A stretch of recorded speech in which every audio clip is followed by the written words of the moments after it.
sellers look at their PPC search terms like once a month, and that is why they're bleeding money on keywords that will never convert. And I'm talking about the difference between guessing which keywords to push and actually knowing. Here at GigaBrands, we've scaled over 50 brands in Amazon and done well over 200 million in sales. And I'm gonna show you the exact system that we use that actually scales. Most sellers get search term analysis totally wrong. I've talked to over 300 7- and 8-figure brand owners this year, and the pattern that I see, well, it's sellers download the report, they get overwhelmed by thousands of rows, and they're either doing nothing or they're making random guesses on what to pause. And without a system to categorize performance, you're flying blind. You don't know which keywords are your winners and which ones are just bleeding you money. If you want to skip ahead and get the full PPC SEO creative strategy that we've used to take brands consistently from 100,000 a month to $1 million a month, download our Amazon Scale Playbook. The link is in the description. Now here is the keyword performance matrix that we use at GigaBrands. This is the logic behind the search term report dashboard that we're utilizing. Now we've developed this proprietary system that categorizes every keyword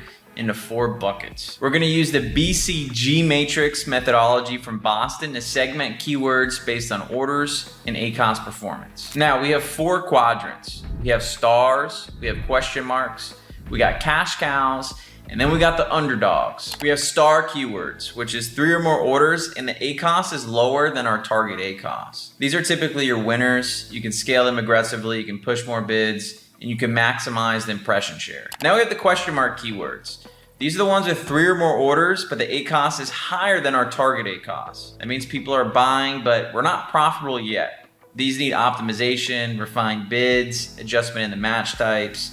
We need to fix listing relevancy. We need to investigate, can we improve the creative, or what is going on in these terms, and how can we get these to become scalable. Now we have the cash cow keywords. These are 1 to 2 orders, and the ACoS is lower than our target ACoS, and they're profitable, but not fully proven. So we want to test with lighter bids to see if we can graduate these into the stars. Now we have underdog keywords, and this is broken down into 3 different buckets inside of underdog keywords. We have some with orders with extremely high ACoS. We have some that have high clicks but no sales, which means the click threshold was exceeded. And then we have some that have high spend but no sales, so the spending threshold was exceeded. We're typically going to pause these, we're going to negate them, or we're going to heavily bid them down. And this is really where the wasted spend typically sits. Now this is why this matrix works. For example, the stars, they're at 32% of the spend share, but they're generating 62% of the sales share. And then we look at the question marks. They're at 17% of spend share, but they're only generating 10% of sales. So this tells us pretty much exactly what we need to do, where we need to shift the budget from losers to winners. And when we do this, the total revenue typically increases and the ACoS will typically improve across the account. Now that being said, we need to make sure that we have them bucketed from branded and generic keywords,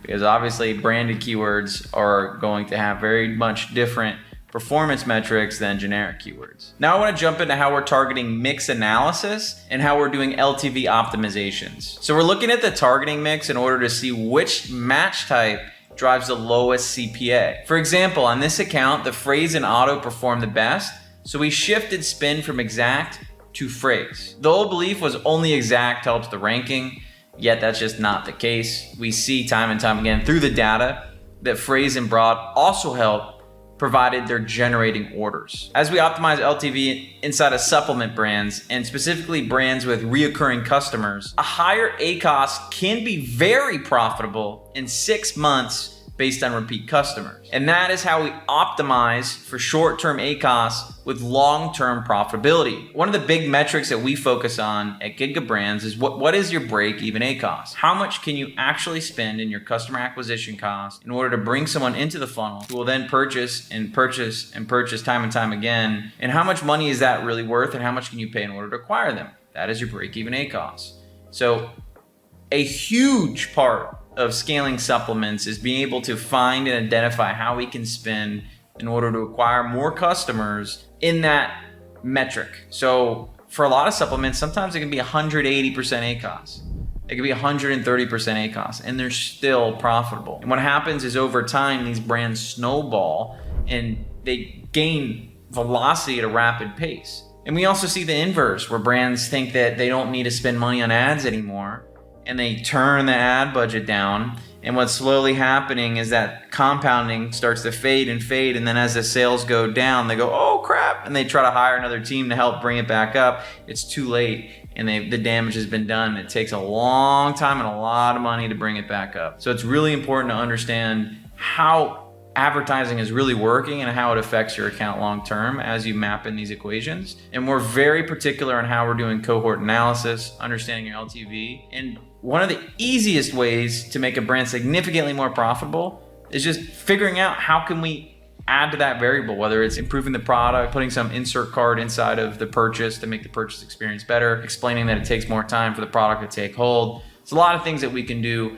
that I cover in plenty of the other videos in this channel. But really understanding your break-even ACoS on a subscription product is very, very important to scale. And look, you can do everything that I just showed you, and it's gonna get you some results. But if you want a full picture, you can download my entire Amazon playbook in the description. And one more thing, you can have the best PPC strategy in the world, but if your listings don't have SEO, creative, catalog, and full funnel management, you're probably gonna run into a lot of issues when it comes to 200, 300, 400K a month. And I very rarely see brands above that don't have these pillars dialed in. And I'd hate to see you burn your money into the ground. So we have two solutions. You can book a call, and on a 20-minute call, my team will go through your brand, your metrics, your catalog, and get a deep understanding of where you are and help build an actionable strategy to take you from where you are to where you need to go. So feel free to book a call in the description below. And I also made a video on how we scrape over 50,000 competitor reviews to figure out exactly what to say in your copy and how to position your listings in order to rank one on page Amazon. You can get to that by clicking this video here. I appreciate you watching, and I'll see you in the next one.